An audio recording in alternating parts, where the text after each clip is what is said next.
We're going to continue our brave and bold theme that we've adapted from this morning.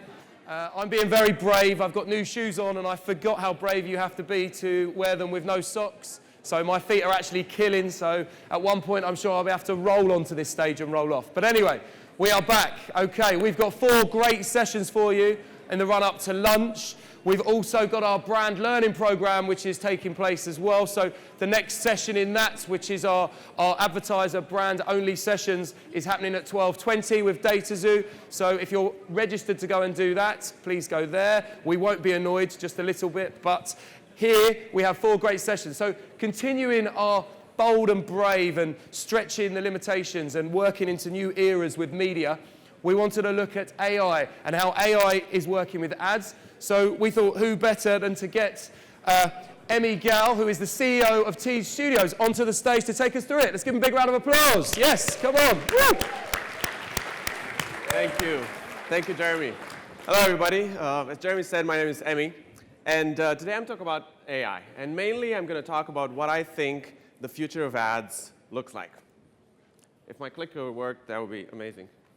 There you go. So I'm going to talk about the future of ads. And before I do that, I wanted to tell you a little bit about why I'm here on this stage talking about the future of ads. I'm a software engineer and entrepreneur. I grew up in Bucharest, Romania. Now, if you don't know where Bucharest is, you're from Bucharest? Great. So it's the city where Michael Jackson went in 1993, up on stage in front of 50,000 people and said, "Hello, Budapest." We loved them anyway. So I studied computer science in Romania, and then in 2009 I moved to London to start a company called Brainient. And what we did at Brainient is we worked with advertisers and agencies and helped them create interactive, dynamic, personalized video ads. This is an example of what we did. So instead of showing a user just a standard TV ad on digital, we added this interactive layer on top where you could click on the right-hand side there where it says Discover More, and you can find out more about the brand. We created an immersive, interactive experience within the video. And 6 months ago, my company was acquired by Tees. And I was really, really excited to be bought by Tees, not just because Tees is an amazing company, but because they acquired my company just at the time that Brexit happened.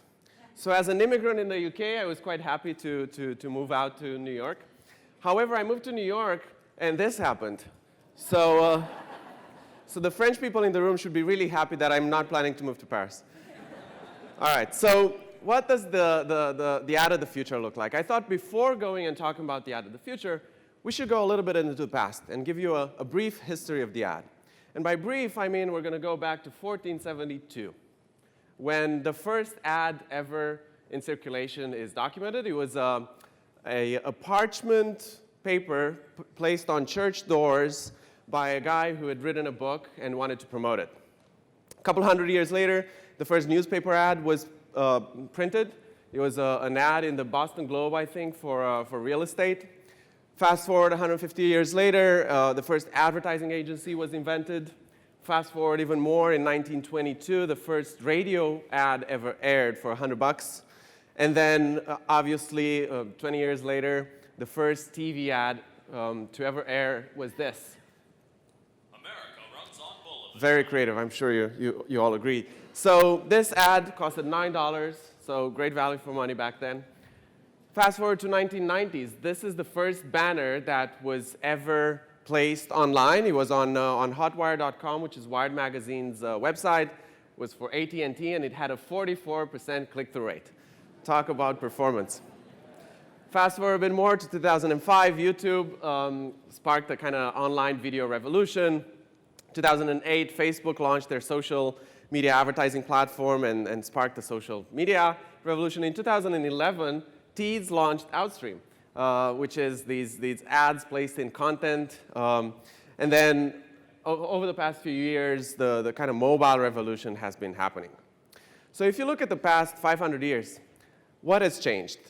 Well, ads have become a lot more targeted. We went from placing ads on church doors to programmatically, individually targeted ads. They've become more measurable. We now, to a large degree, especially in digital, we know what the performance of our ads is. And they've become more beautiful. Again, we went from parchment ads to Charlize Theron on HD screens, which is kind of nice. But to a large degree, we're still serving the same ads to everyone, especially when it comes to video. So what I want to talk about today is what I think the ads of the future will look like, and I think they'll have 4 characteristics. They'll be interactive, they'll be adapted to mobile, they'll be data-driven, and conversational. That last one may be a little bit confusing, so I'm going to go through them. Interactive. I started by showing you an interactive ad that we created at Brainient a few years ago, so I want to continue by showing you what I think the next wave of interactive ads will look like. And this is a campaign that I'm going to show you that won a Cannes Lions last year for Best Use of Technology, and I want to show you what it looks like in voiceover. So this is the Futureheads. It's a very popular band in the UK, and what we did in this case is we took the Futureheads, and this was for Bupa, which is a health insurance company in the UK. And each member of the band was a part of the body. And as you watch the video, you can click on part of body, and you got a question. How much do you drink? Do you exercise? Based on your response, the band member will have a different reaction. And then at the end of the video, we'd create a personalized video for you based on your responses. So how's your diet? Good, bad, shocking if you're in Italy. And then last question, how often do you exercise? Let's say regularly.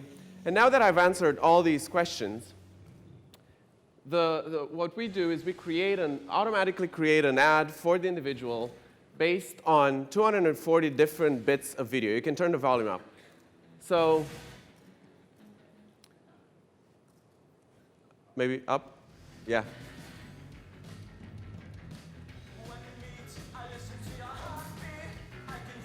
So again, this was created using 240 different bits of video, and it was so successful, the advertiser bought 1 million impressions, and they got 9 million shares on social media. So it was immensely successful. So mobile. We all talk about mobile and how important mobile is to today.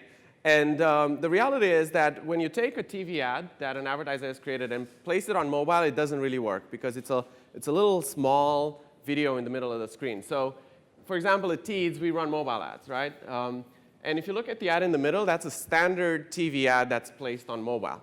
It doesn't really look that great. So what you want as an advertiser is you want vertical videos or square videos and so on.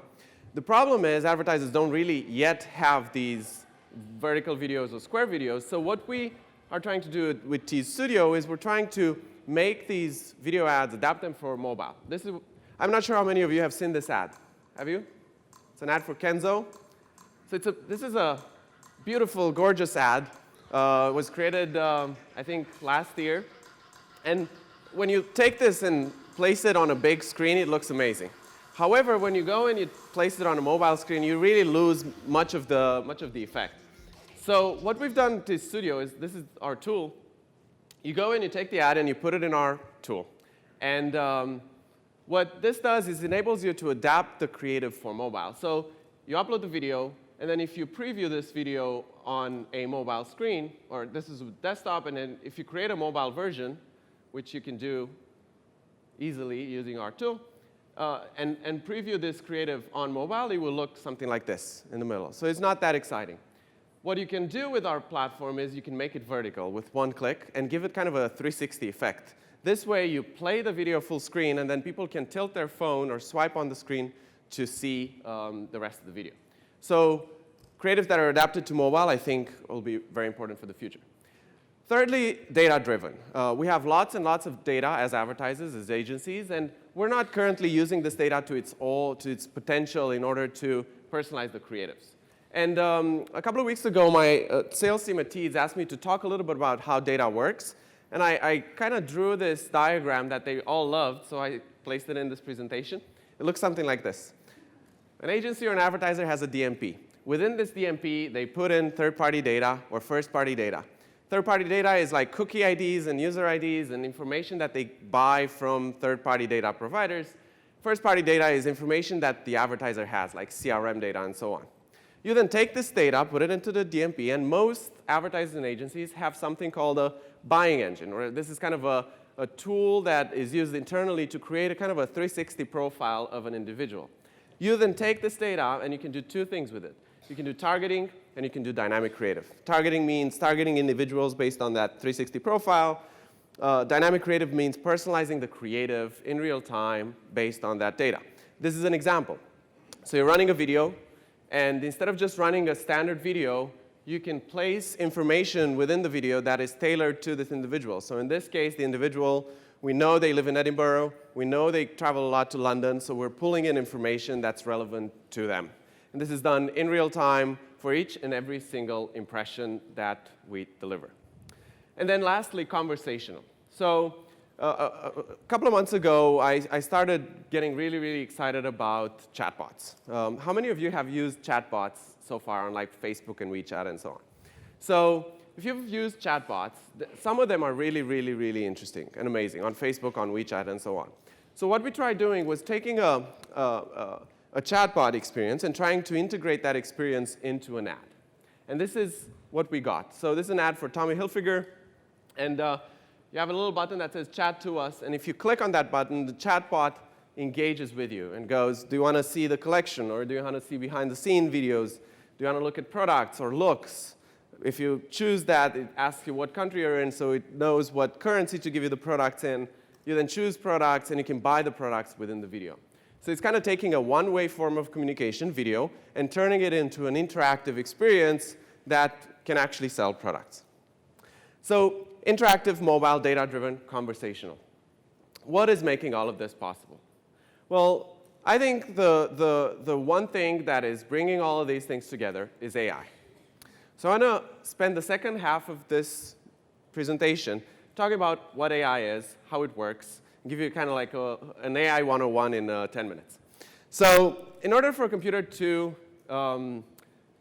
be called an AI, or a system to be called an AI, it needs to do three things. It needs to have the ability to learn. It needs to have a lot of data to teach itself. And then you need to be able to use that data to train the algorithm very cost effectively. So AI has existed as a concept for as long as computers have existed, since the 1970s. However, it's not until the past few years that AI has kind of really taken momentum and become more of a technology that we can actually use. And that's mainly fueled by something called deep learning. Deep learning is a branch of artificial intelligence. What it's trying to do is it's trying to replicate the way the human brain works. So how does the human brain work? Well, the human brain is a bit like Manhattan.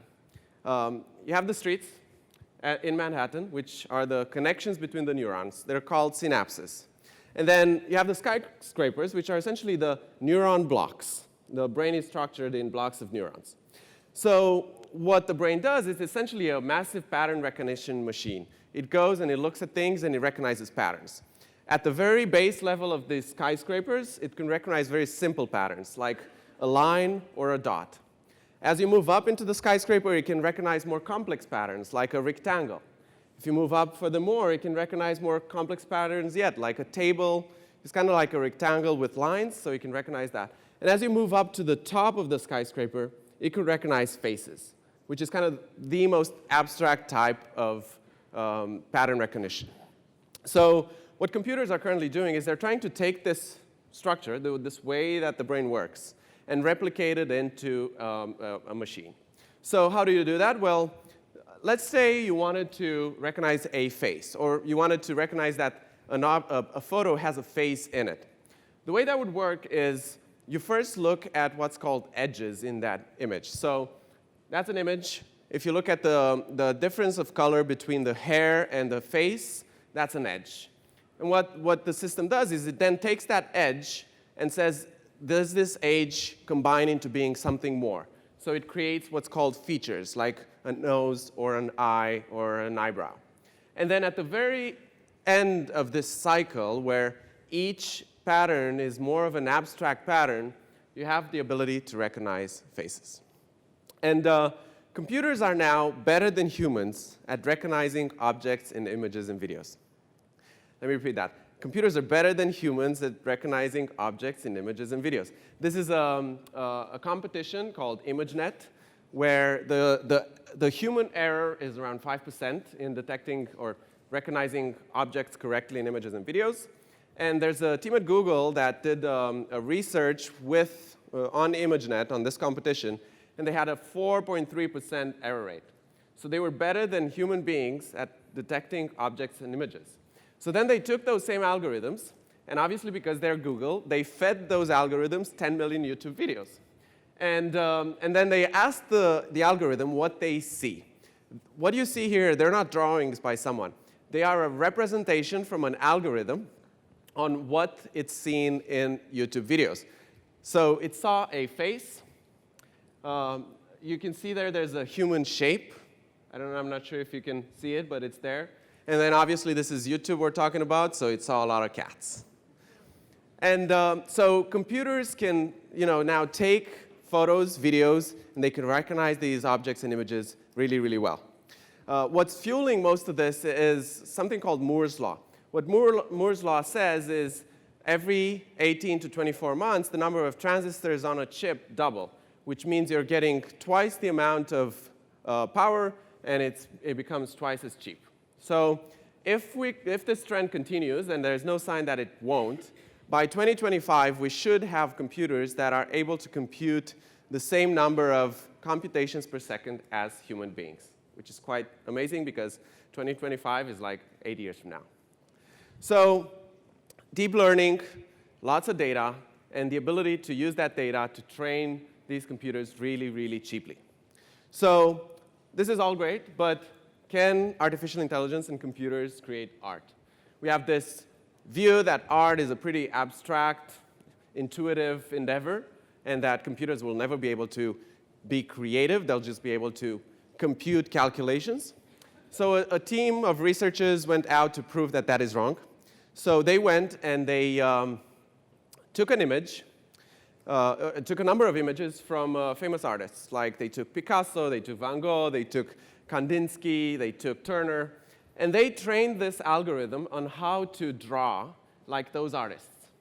And then they took an image, the one on the top left, and they said, "Dear algorithm, please draw this image as those artists." And this is what the algorithm came back with, which is incredible. And then they took the same algorithm and they said, "Hey, dear algorithm, how about you create a new piece of art?" And the algorithm came back with this, which, if you ask me, it's like quite a psychedelic drawing, but it's pretty amazing.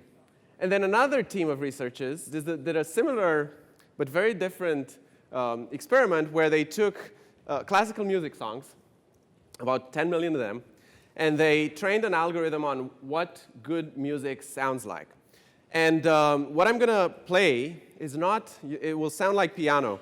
It's not piano. It's an AI looking at the sound wave of piano and saying, well, the sound wave that sounds beautifully is this sound wave, so let me create something similar. So let me play this for you.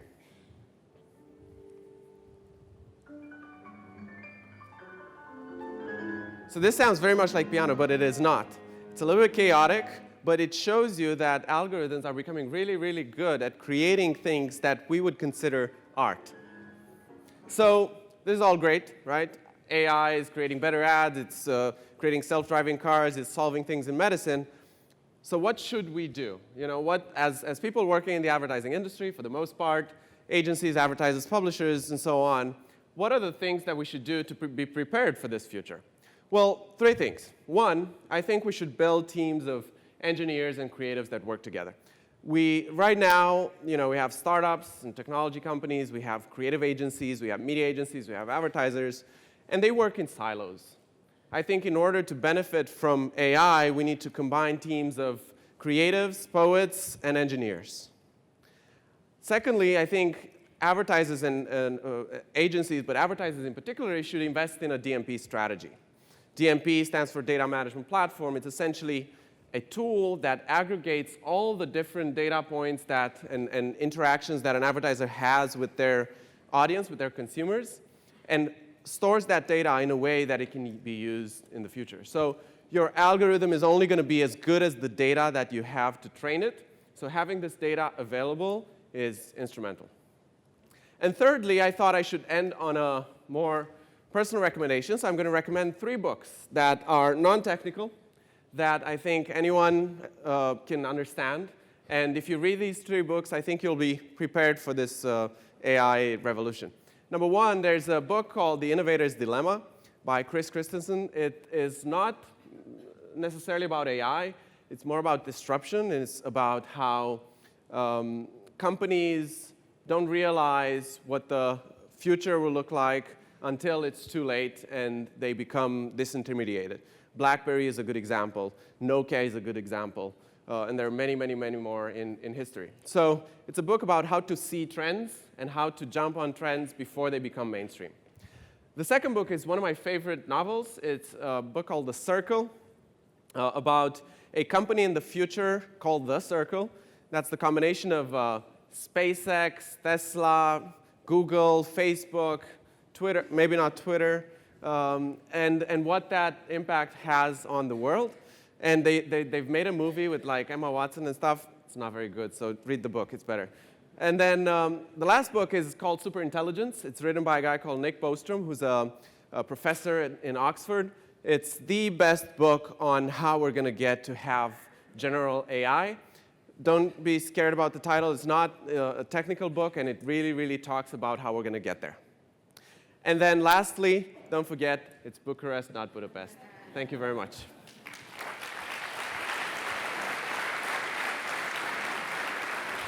Thank you very much, Emmy. Thank you. Thank you. Very insightful indeed. Let's see if the audience have had enough coffee in them to ensure that they maintain the momentum we had before the break, where they were all in a happy questioning mood. Also, guys, if you're standing at the back, there are a few seats. Actually, let's do this. If people who've got a spare 1 or 2 seats next to them in this side and here, would you just put your hand in the air? Where these hands are, there are spare seats, so you no longer have to stand at the back. You can face your fears and come forward. Trust me, we won't judge. Okay, now you can put your hands down. Anyone have a question for Emmy? Or was he so good that, there we go, we have one right here. Oh, that's not a question, that was a seat. Is that a question or a seat you have there? A question, perfect. We just have a mic in there, it's coming to you right now. Okay. I knew they wouldn't disappoint us, Emmy. I knew it. We've got a good audience today.